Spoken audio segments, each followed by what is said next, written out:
안녕하세요. 법무법인 예인 이혼 전문 변호사 정효목입니다. 오늘은 많은 분들이 궁금해하시는 이혼 소송 절차에 대해서 처음부터 끝까지 제가 쉽게 설명드리도록 하겠습니다. 오늘 이 동영상을 보시면 다 쉽게 이해하실 수 있을 것 같습니다. 맨 처음은 사실은 이혼 전문 변호사와 같이 상담을 하는 것부터 시작이 됩니다. 그래서 앞으로 이 소송을 어떻게 시작해야 될지, 그리고 소송 말고 다른 방법은 없는 건지 이런 것들을 확인하고 시작하게 됩니다.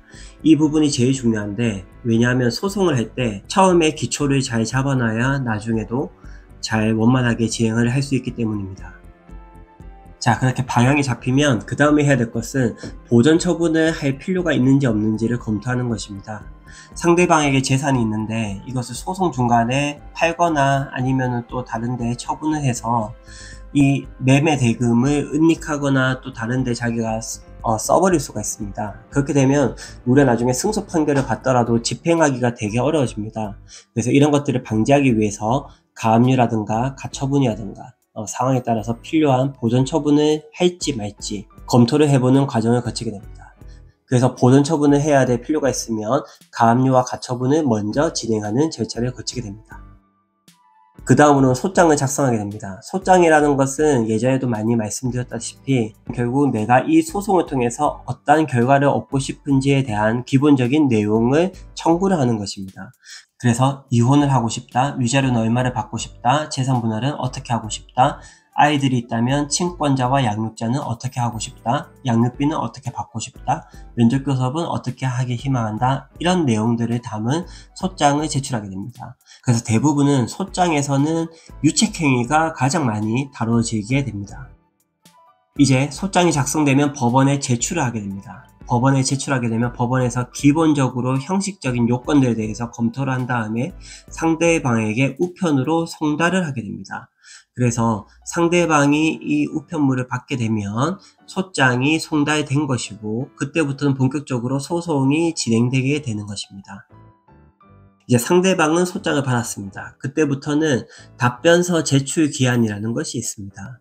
보통 가정법원에서는 답변서 제출 기한은 한 달 정도 부여를 하게 됩니다. 민사소송에서는 답변서 제출 기간을 어기게 되면 무변론 판결이 선고되거나 여러 가지 문제가 생길 수 있는데, 이혼과 같은 가사소송에서는 답변서 제출 기간이 꼭 그렇게 중요하게 작용하지는 않습니다. 대신에 판사님이 조금 좋지 않게 볼 수는 있습니다. 그래서 이왕이면 답변서 제출 기간을 지키시는 것이 바람직하다라고 말씀드리고 있고, 저도 가급적이면은 피고 입장에서 답변서 제출 기간을 준수를 하려고 합니다.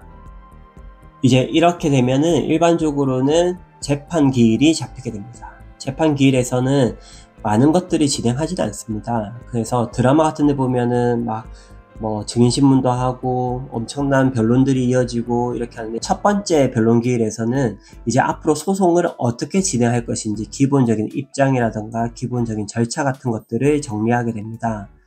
그래서 이때 보통 재산 분할 청구가 되어 있으면 재산 명시 절차를 진행할 것인지, 재산 조회를 어떻게 할 것인지, 그리고 금융재산 같은 경우에는 그 산정 기준일을 어떻게 잡을 것인지, 또 만약에 혼인 파탄의 경위라든가 그 다음에 친권자 양육자에 대해서 입장 다툼이 있을 경우에는 가사조사를 할지 아니면 양육환경 조사를 할지, 아니면 경우에 따라서 부부 상담이 필요할지, 이런 부분에 대해서 대략적으로 정리를 하게 됩니다. 또 근본적으로 만약에 상대방이 이혼을 원하지 않는다라고 했을 때는 또 그런 입장이 분명한지, 이런 부분도 함께 다루게 됩니다. 이제 그 다음부터는 여러 가지 절차들이 동시에 진행이 됩니다. 일반적으로는 가사조사를 하게 되고, 그리고 재산 분할을 위해서 재산 명시 절차라든가 재산 조회 절차들을 진행하게 됩니다. 이것은 시간이 좀 비교적 많이 걸리기 때문에 이것을 동시에 진행을 해야 이혼 소송 기간을 최대한 단축해서 압축적으로 그렇게 진행을 할 수가 있게 됩니다. 이런 절차들까지 다 진행을 하고 나면 그 다음 재판 기일이 지정이 되게 됩니다. 그래서 물론 그 사이에서도 재판 기일이 잡히는 경우가 있지만, 일반적으로는 이런 가사조사라든가 양육환경조사가 끝나서 그 조사 보고서가 올라온 다음에 법원에서 자동적으로 재판 기일을 잡게 됩니다. 그래서 재판 기일이 잡게 되면 원고와 피고의 변호사들이 각각 이때까지 정리된 재산에 대해서 그 내역을 정리를 하고 기여도라든가 그리고 앞으로 재산 분할은 어떻게 진행됐으면 좋겠다 하는 부분을 밝히거나 또는 유책행위에 대해서 조금 더 추가 입증을 하고 변론을 하고 또 상대방의 주장에 대해서 반박도 하고 하는 그런 서면들을 제출하게 됩니다. 이것이 바로 준비서면이라는 것인데요. 이것이 소송 중간에 여러 번 제출될 수도 있고 한 번 제출될 수도 있고 그것은 사안에 따라서 다르게 진행이 될 수 있습니다. 어쨌든 재판 기일이 잡히게 되면 그때 변호사들이 출석을 해서 앞으로 이제 어떻게 할 것인지 또 어떻게 소송이 진행되고 있는지 이런 부분들을 변론을 하게 됩니다. 경우에 따라서는 재판 기일이 한 번 더 생길 수도 있고 또 만약에 두 번째 기일에서 충분히 다 심리가 다 되었으면 그 날짜로 재판이 맞춰질 수도 있습니다. 그 다음에는 조정을 한번 타진해보는 절차를 가지게 됩니다. 물론 이 조정 기일이란 것도 재판 초기 단계에서 진행될 수도 있습니다. 근데 보통 일반적으로는 초기 단계에서는 보통 서로 입장 차이가 많이 나기 때문에 어느 정도 의사 합치가 다 된 부분이 아니면은 초반에는 조정 기일을 잘 잡진 않고 보통 재판이 마무리되는 이 시점에 조정 기일을 지정을 해보게 됩니다. 그 이유는 서로 재산에 대한 부분이라든가 그리고 유책행위에 대한 부분이라든가 친권자 양육자에 대한 부분이라든가 각자의 소득에 대한 부분이라든가 이런 것들이 다 자료로 다 나와 있기 때문에 이 단계에서 조정을 하는 것이 보통 조정 성립이 가장 잘 되기도 합니다. 조정 기일에 지정이 되면 각자가 또 출석을 해서 한번 조정에 대한 이야기를 해보고 조정안이 맞게 되면 그때로 바로 이혼은 끝이 나게 되고 조정이 성립하지 않으면 다시 판결 절차로 가게 됩니다. 그래서 판결 선고 기일에는 법원에서 판사님이 자신이 판단한 그 내용을 판결로서 선고를 하게 됩니다.